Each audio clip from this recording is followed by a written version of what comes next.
back and try to absorb the concept.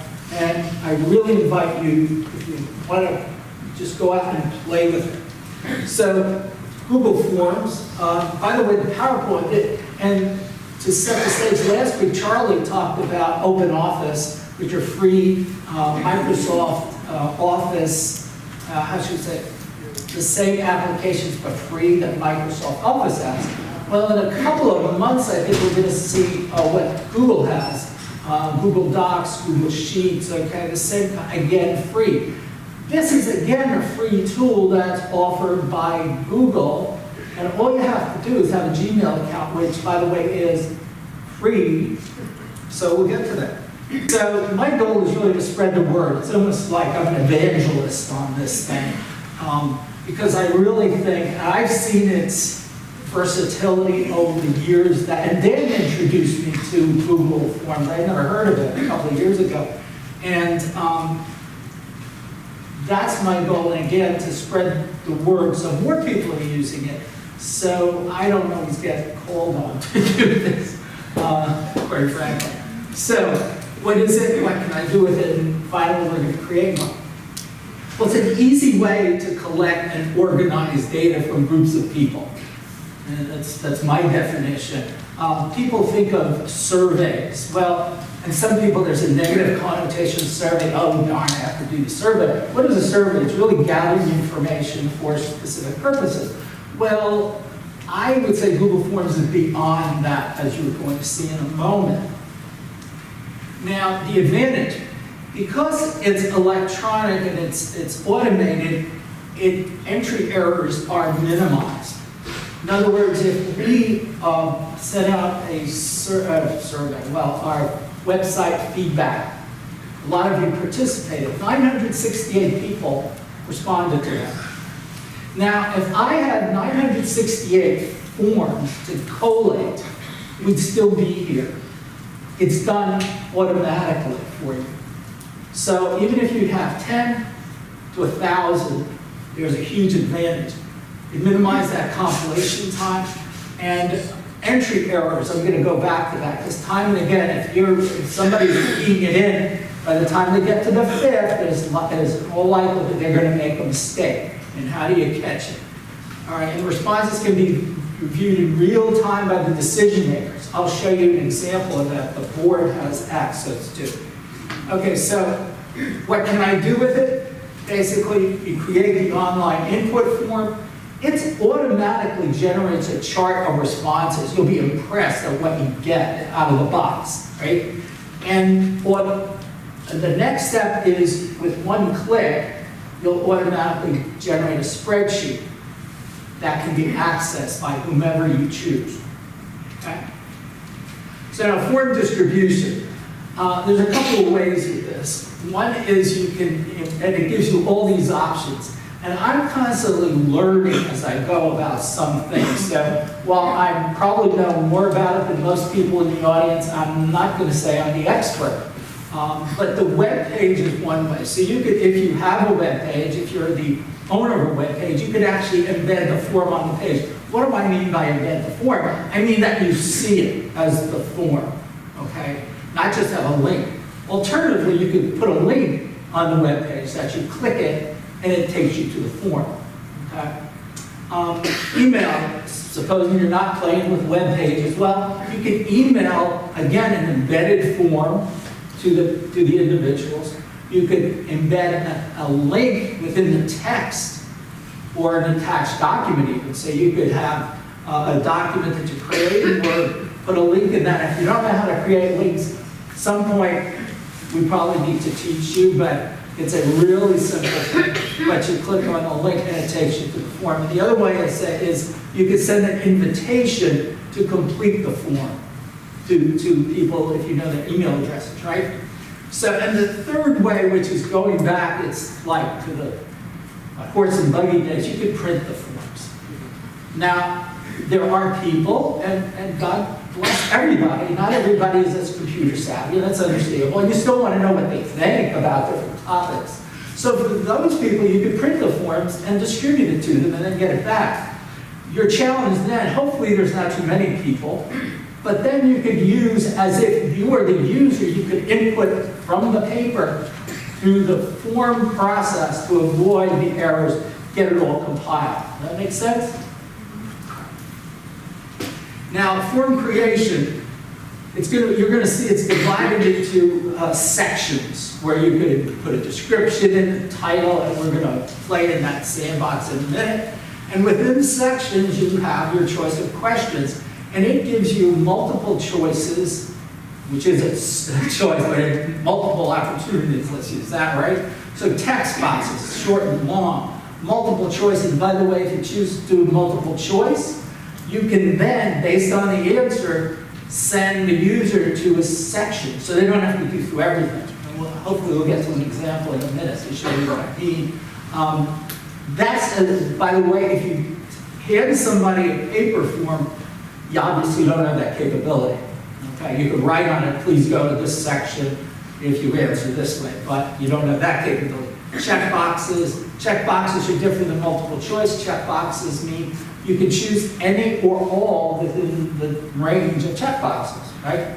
Multiple choice, you only have one that you select. If you selected one and you change your mind, well, that first one disappears, it's non-selected, and the second one remains now your choice. Drop downs, you'll see in a minute. Linear scales, those are those scales.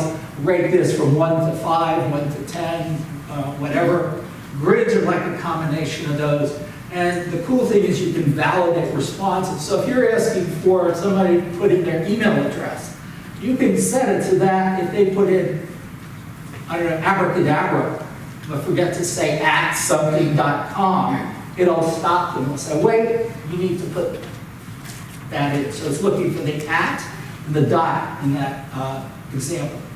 And finally, which is really cool, you can get an email with each response. Now, the technology committee sent out that website survey. We sure as heck didn't want to get 900 emails, right?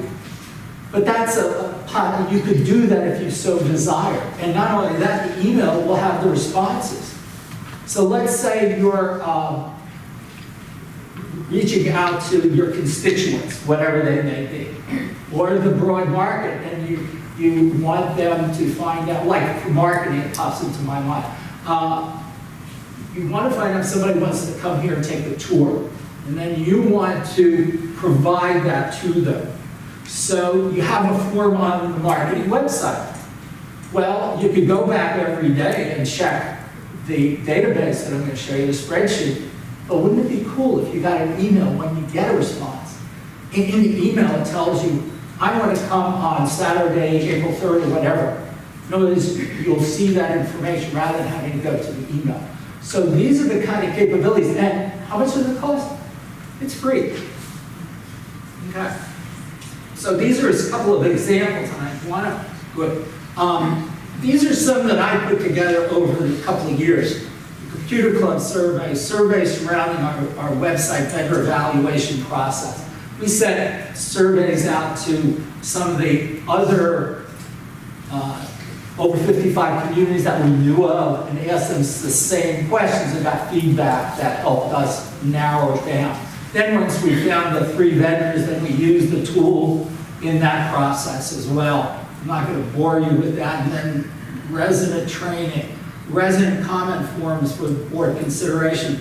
A sample of that is the third one over on that second, the resident comment tool for Vision 2027. If you haven't, any day now you're going to get a message, I presume from Anna, inviting you to check out the components of the Vision 2027 report. There's actually I'm going to see it, it's probably better left to that. Resident website comment form, I'm going to show you that. The quarterly club attendance tracker, we're working with FSR and some other clubs. So each club has to report on a quarterly basis the number of members who attend events like this, as well as the number of guests, and that's for planning purposes. Well, it's done in the paper methodology people have to, so somebody had said, why don't we put together something or automate it? So you may see that in the next month or two. So how do you start to use it? Like I said earlier, if you have a Gmail account, which is free, you have access to a thing called Google Drive. which is free, and it's got a certain amount of storage on it. I'm going to show you mine in a second. I'm a little embarrassed because it's kind of busy. And that's going to give you access to many tools, including Google Forms. So for extra credit, you don't have homework. Homework implies you have to do it, right? Extra credit is if you want to play this after we leave and you're interested in, hey, well, what do I want to do for? This is an idea. And create a Google form where instead of talking to your spouse, I want you to do it just like the modern kids, right? When they're on the daytime, they're texting. So I want you to create a Google form asking them what day of the week they want to go to dinner. I mean, you could be elaborate and make it breakfast, lunch, or dinner, how you choose, right? What day of the week? Then what cuisine? And you choose the cuisine. But then the cool part, and that's where I said if you select this, you'll go to this section, that's where you have to play with it. So you could say you select Italian, then when they click that, they go to the Italian restaurants you guys like to go to. Probably Mama's is on there, you know, maybe, was it Bravo? We went there yesterday, had a great lobster ravioli. Yeah. But anyway, so that's kind of like if you want to play with it and you don't have any idea how to do it. But I think a little more into my talk, you're going to see all the opportunities. So we're going to do one on planning, how to plan a family reunion using this tool.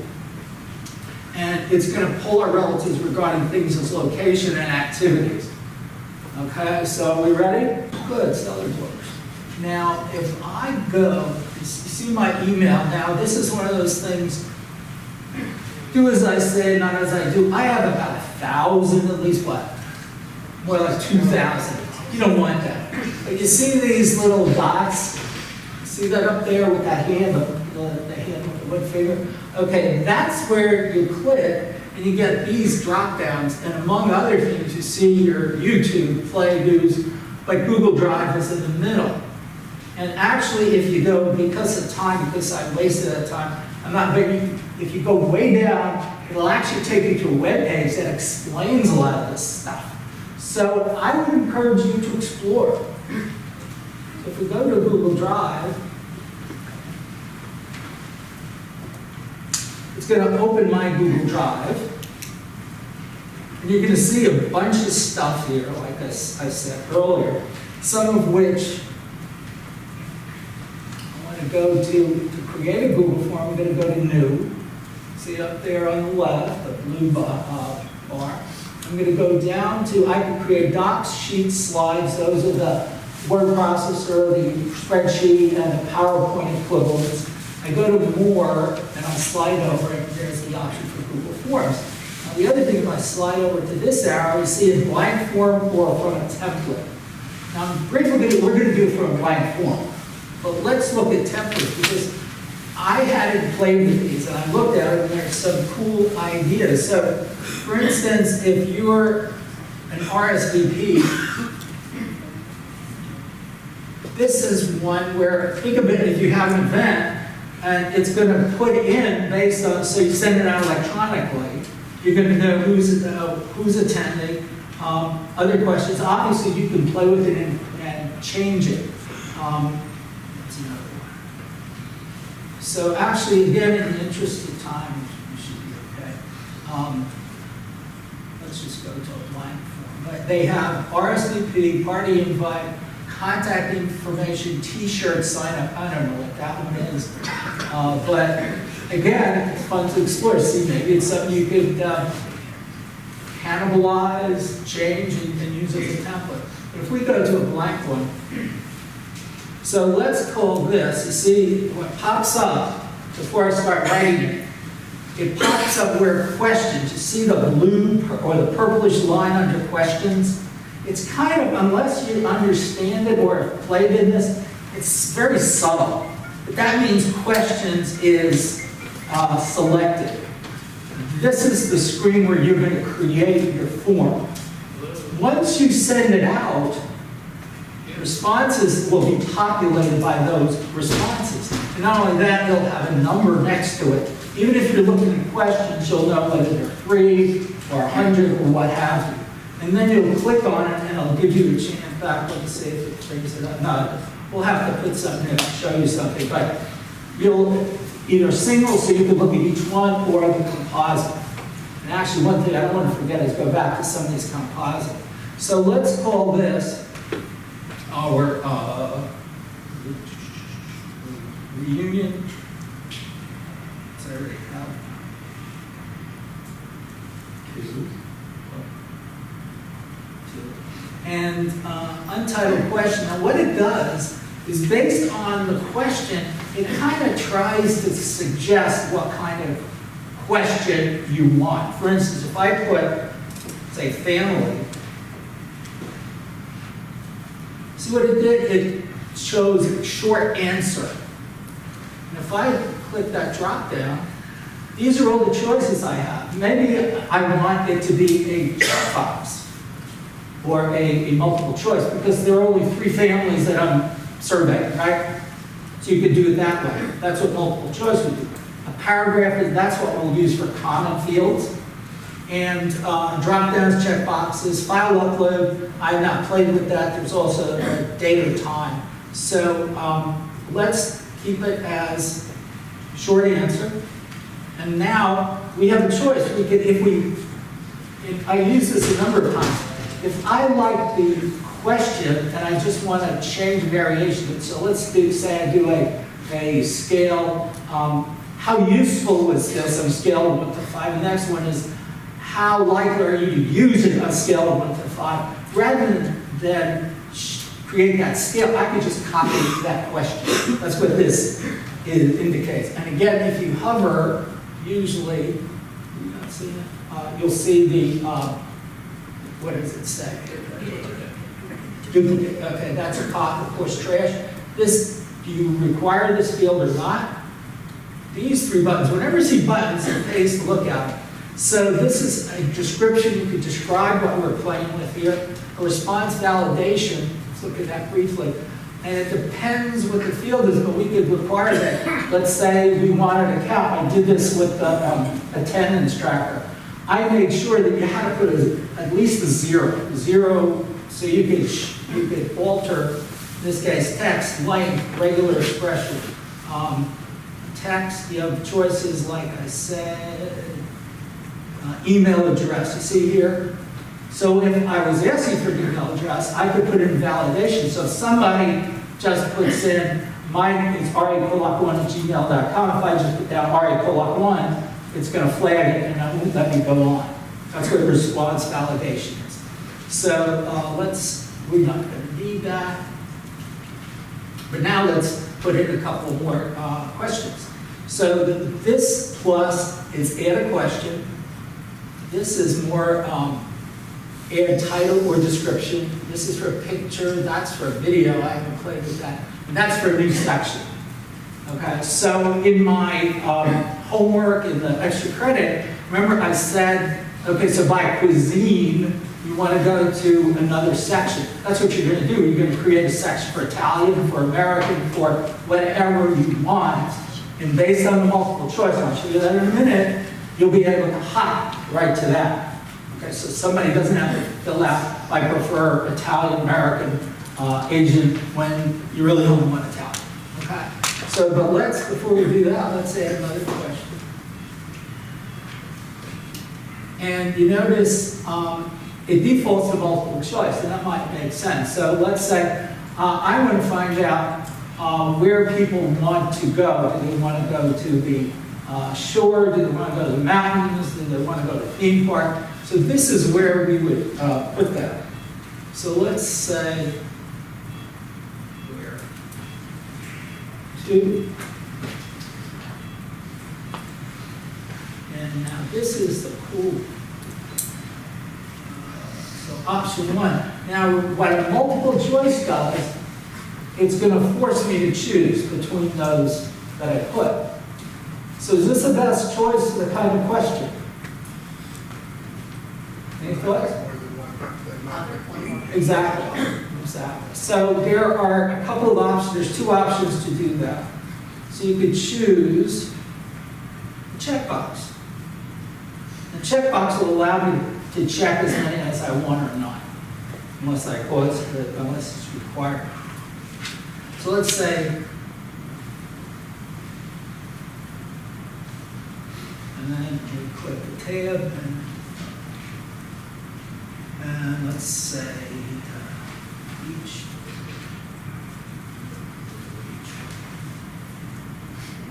Let's say theme park. And finally, let's say cruise.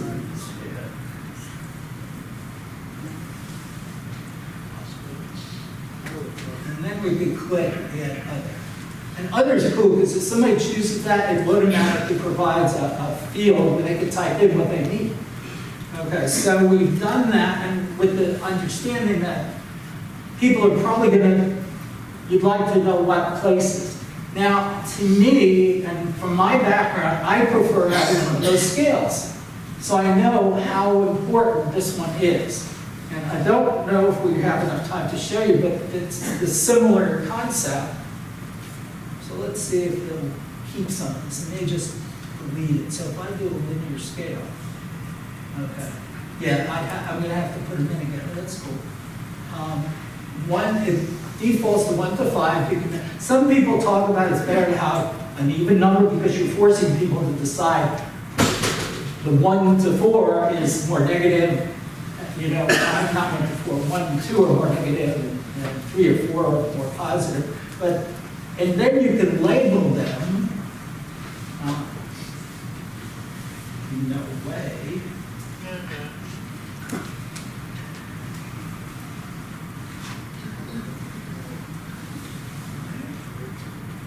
I could say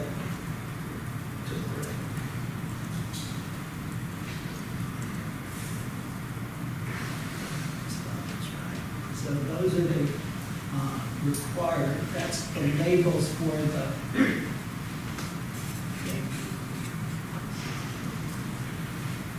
let's see what it looks like. Just make sure. So what we could do, by the way, is I'll talk about these. This is an add-on.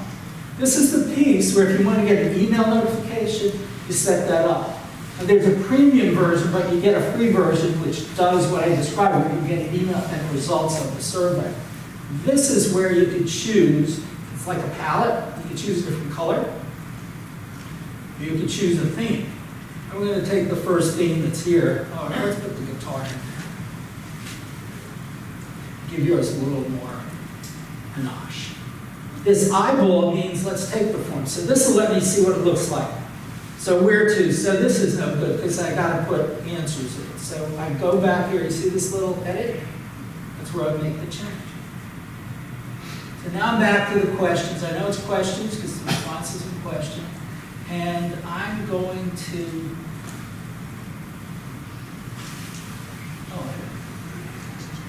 change this to beach.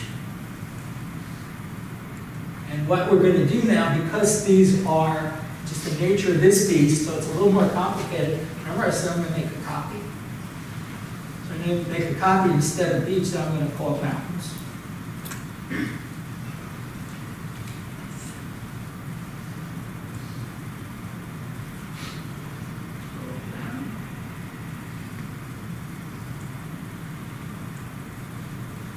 Then let's say cruise.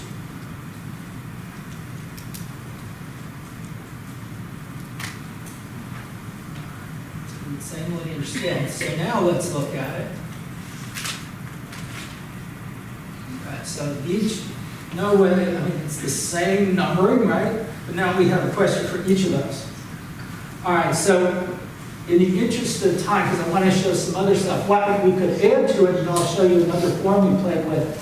We could add, okay, what do you want to do there? Do you want to go swimming, boating, sightseeing, hitchhiking? The point is, it's up to you what you'd like to do. So if we took this, and let's fill it out, and in this mode, when I put the eyeball, I can take it and test it. That's the other cool piece I'll point out to you in my experience. It's always a draft you're working with. Once you finalize and see that it's doing what you want, then it's easy to make a copy. That'll be the real one you're going to send to people, because otherwise you can script the data. I'll show you in a sec. But let's say, no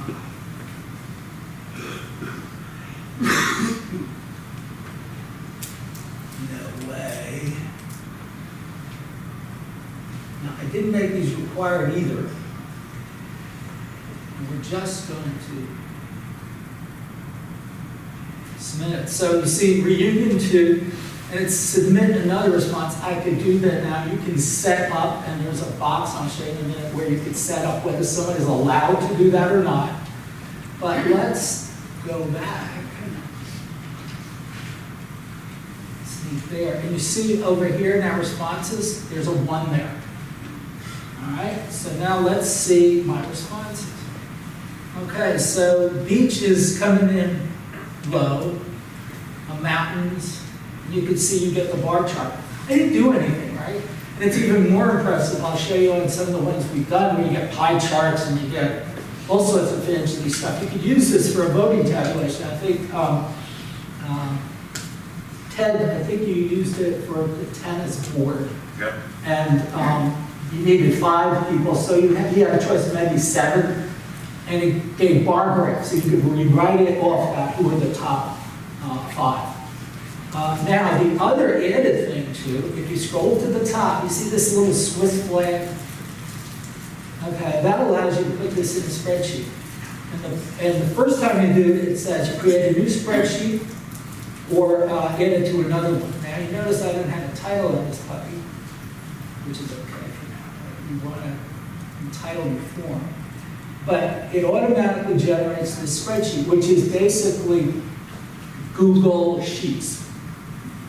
So you have here, it will keep track of those numbers for each of them. Is that, you all following that? All right, so probably, and of course from this, you can download it into Excel. I'm more familiar with some of the formulas in Excel, so I typically do that, play with it, make formulas. A couple of caveats.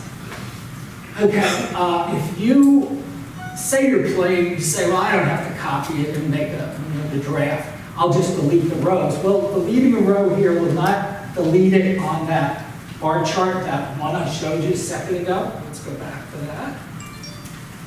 And you can delete, see here's the summary that's defaulted. You can look at each one.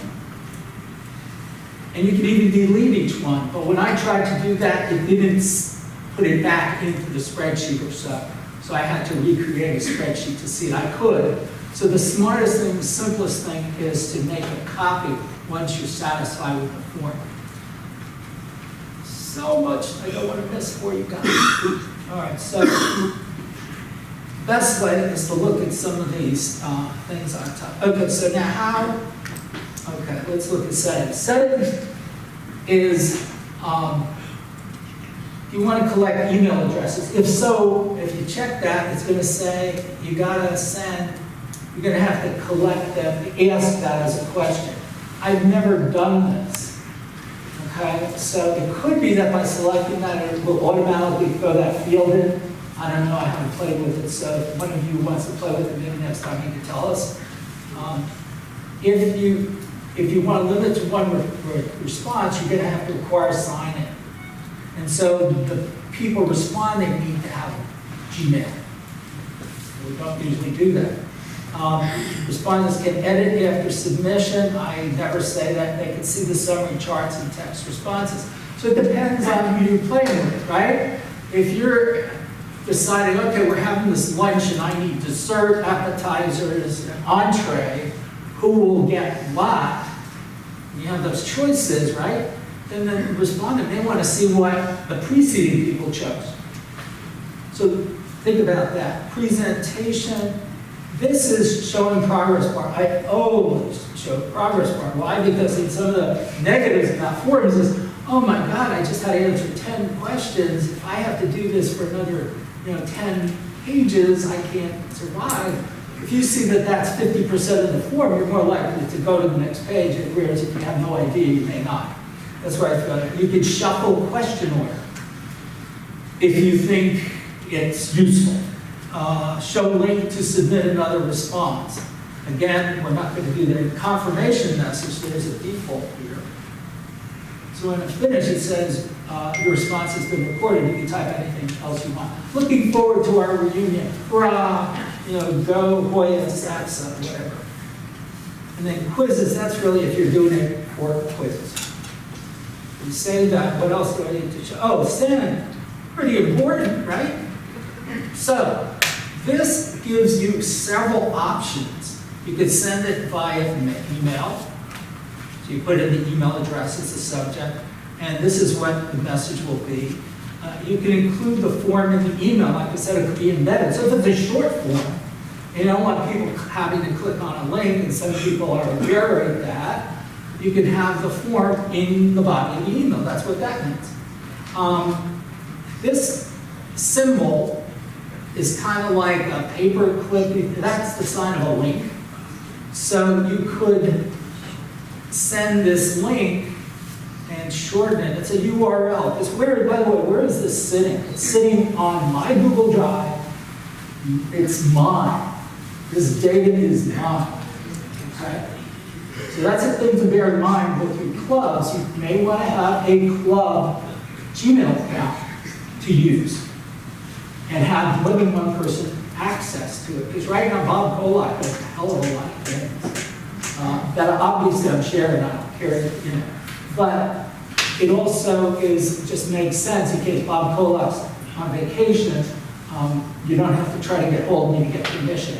I can grant anybody permission, and I don't know if we have time to get into that, but there are ways to do just that.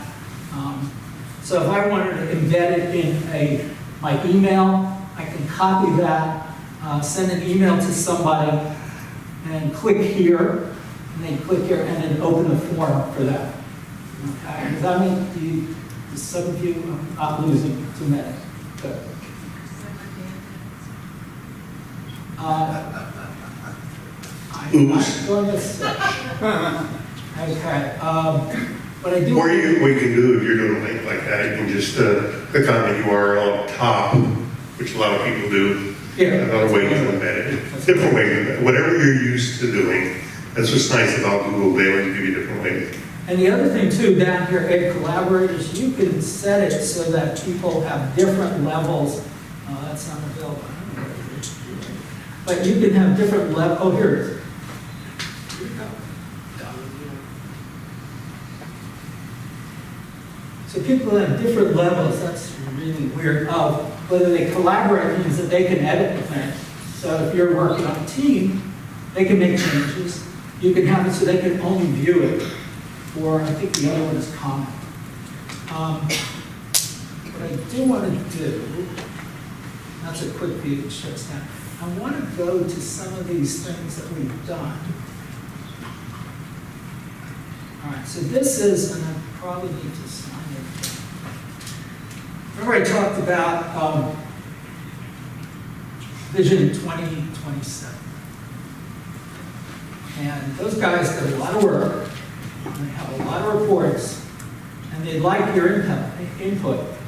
And as I said, it's my understanding an email will be imminent directing you to this page. Or rather, not just log in. It'll automatically get you to the documents for comment.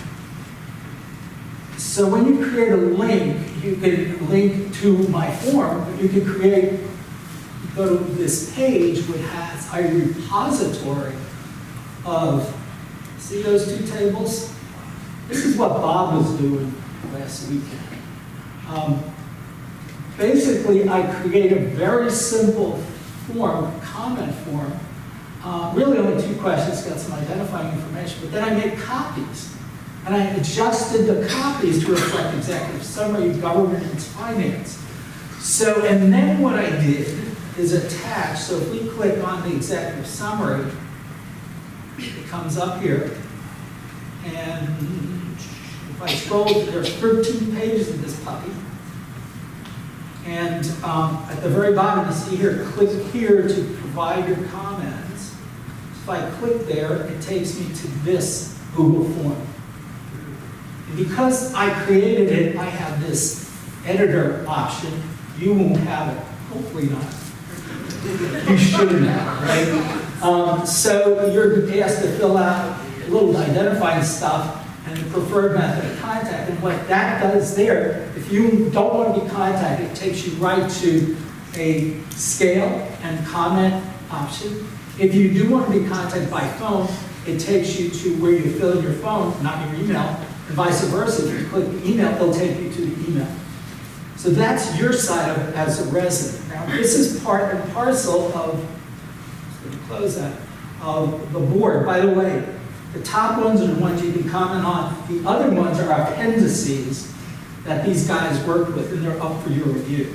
But to look at, but there's no comments associated with those. So the only ones possibly you may want to comment on are the top. That's what you do. Now, I have access to the board portal because I'm special. Don't tell them that they're having meetings, like I said. But this is what they see. Okay, so you fill it out. You can't see, at least at this juncture, they didn't tell me to do this, but you can't see this. But now let's look at executive summary, what they say.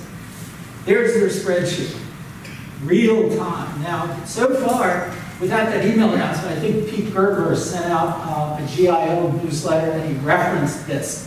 So a couple of people were up on it and they went and made their, put their comments in. I'm going to scroll this way so you can see who said it. So that's now real time. So the board doesn't have to wait in 1 week or 2 weeks and get a report. They can look at it. Okay? Now, if I actually what I should do, let's go back. Yeah.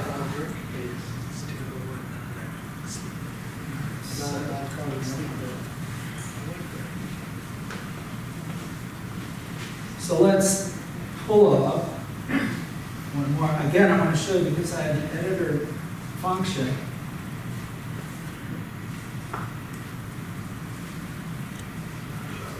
I just want to show you what I can see, the responses graph. All right, okay, so now I can see on this, see, next responses, there have been 5 people who responded. So I can see that. I can click, if I click on responses, I can see this is a summary with everybody's first name, everybody's last name, their addresses, but the method of contact, mostly email, and I can see, so the agreement, those people who responded, I can see that 4 out of the 5 rated it highly. Okay, now, let's get into something. So that graph, and you can control, again, you have to play with it and read some of this. We don't have time to go into it. But you can control who else might be able to see this, right? So let's get rid of that. And what I do want to find is just to show you the massive information. And if I find it, if I found it, you would see a spreadsheet of 968 responses. With the technology team, we spent, about a week or less. The survey was out less than 2 weeks, and you guys responded with 968 responses. We then analyzed, because each of the key areas, like the resource folder, the search area, the classified, right? We looked at those inputs and we tried to categorize them. And so we spent a considerable amount of time doing that, but we couldn't have gotten the data that quickly without using this kind of tool. We analyzed it, and then last Tuesday, a week from tomorrow, the people who do our website, 2 of them came and spent all day with us, like 7-8 hours, and they went through it, and we think it was very, how should we say, powerful to see all that data and all. As far as classified, the issue, of course, is photos, but to see that over and over, and these guys, they took pictures of it. We really think we're going to make some changes. It might be a couple of months until they do all that stuff. But anyway, so it was really powerful. So it's a powerful tool, like I said, and I apologize for going over. We do have some minutes for some questions, but. And I'll stay after as long as possible to answer you. I think, anybody, Jim? Well, first of all, Bob Collick forgets more about this than I know, but the one thing that I haven't heard is that, you know, in Sun City, we started off when we first moved here saying, well, I heard someone say. How many times have you heard that? And it's used as a justification for your point of view. When you have a tool like this, there's no question about the statistical significance of the results. 960 responses out of 6,100 is enough to think that, yeah, maybe they're on the right thing. And you can use that as a great tool to eliminate a lot of unnecessary discussion. We used it for the Comporium survey. We used it for how do you feel about builders. And I tell you from firsthand experience that we went to our state legislator and he said, I think I better get behind this.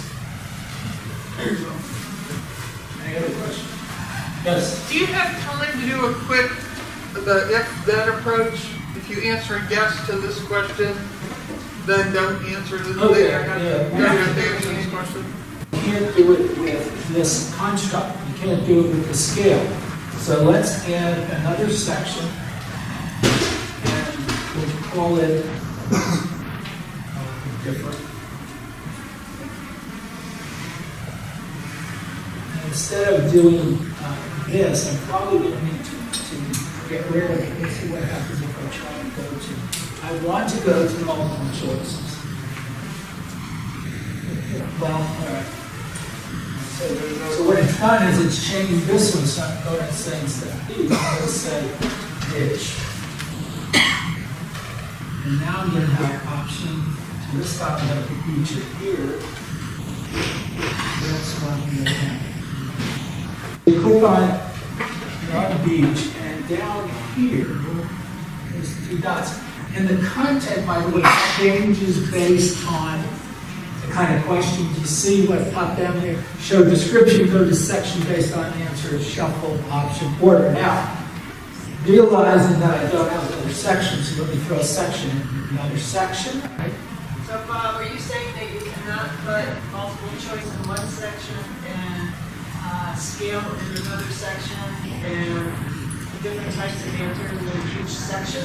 Oh, yeah. No, I'm sorry for that. But what I'm saying is that if you want to use the capability to jump to an appropriate another section, so the example I said is based on cuisine. So you can only do that with multiple choice. Okay? And then, when you, yeah, well, repeat it. Each section, like the beaches, and it has a scale, and you go to a new section on the reunion and put in multiple choice answers. Yeah. And in a section, you could have had, how interested are you in the scale? How interested are you in attendance? You could have that as a scale. The next question could be, which of these would you like to go to? So, we have the which. We don't, let's replace this instead of cruise.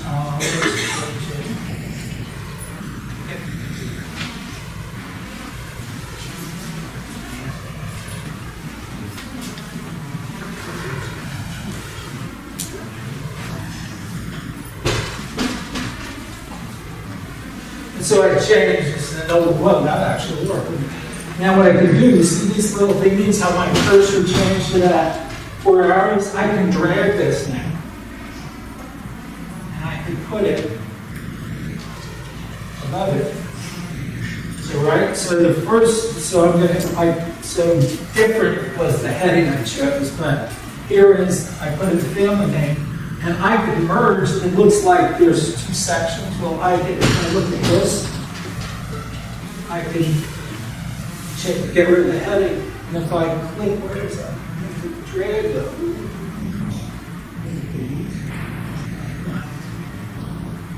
See, it says move section, delete, or merge with above. So now I've merged, I'm going to ask the family, I'm going to find out how likely they're to attend, right? That's part of it. And we're going to see a scale. We'll see in a second then which each or mountain. So let's call this beach. I'm going to copy this. Duplicate section. If I scroll below, it's going to be the same thing with beach, just in the same mountain. Okay, you notice section 2, section 3, so they're there. And it's automatically, by the way, saving this stuff. So now, when we go to this question, we have something that we can play with here. Again, we go to the 3 dots, go to section based on enter. So you see what popped up right here, continue to the next section. Well, if you do the drop down, it'll say, I like maybe the sections, because now I know. That one's going to go to beach.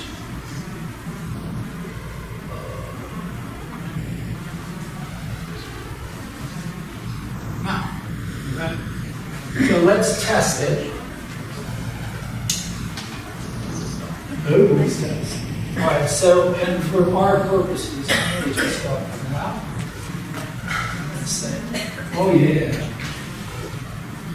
I haven't made these required, so I don't even have to do this there. Okay, this I have to do. And then remember, I should go to beach now. Well, I didn't put questions in for beach, but just to show you that I go to the beach section. So now next would be what we need to do is to really complete this is on each of these. See how it says the next section? Now you want to see that form. Not these, so we're going to do it again. You click on that. If you're going to use sections and you're going to point a question to a section, when you go to the next question, will the system or the form take you to the next question, not to the next section? It will take you, it will send you to the section. So let's see, I'm going to change, let's see this first. When you're finished the section, will it bring you back to the next question on the form? You have to set that. So let me just, so instead of going to, let me try this first grade before. Okay, so if you want to go to mountains, the mountain appears. And now you notice the button is submit. Okay. Now let's try it again. We're going to say beach. And what I want to prove is that we go to beach and then we can submit it. Voila. So let's say you're asking your name and identifying information. Let's use my restaurant example, okay? So do you want to eat Italian, Mexican, or Asian? So there's going to be 3 sections. And they will probably have the same question, what restaurants would you like? Different choices, right? Based on the cuisine. But after each of them, you should go to a final section. You can have it submitted for each of them. But you can also go to a section that says, great, look forward to seeing you, honey. And then it gets submitted. So it goes, think of it comes down in a common pathway. Then that question, the multiple choice, and it doesn't have to do this again, but you can do it. So you choose Asian, and it goes to the Asian box. You complete Asian, and when you finish that and you click next, it goes to the submit form box. That's a common pathway. Thank you, honey. Look forward to being with you. You can choose Mexican, and it goes, so it's a common pathway. But once you hit submit, you're submitting the whole form. Exactly. You're done. Yeah. So you're never going to fill out, if you're not interested in Mexican or Italian, you're not going to fill that part out. You're only filling out what's germane to your response. But what happens is after the restaurant, you want to ask other questions, like how long you want to stay? You can What's a good date? Does it automatically go to those questions? You put those questions in the comment section. You can put it before. Right, but if you put the comment section after you go to one beach, and you think you're your beach you want to go to, does it automatically go to your next question, like what's a good date for you? It's not Or do you have to set automatic. it there? You have to put, so, I mean, that's a great question, because what I think of, okay, cruise. Do I want a river cruise, do I want an island cruise, etc. So you could ask that, and then it might go to, when would you like to go? You can program it so that it goes to the specific, to another section. Think of sections as building blocks which contain questions.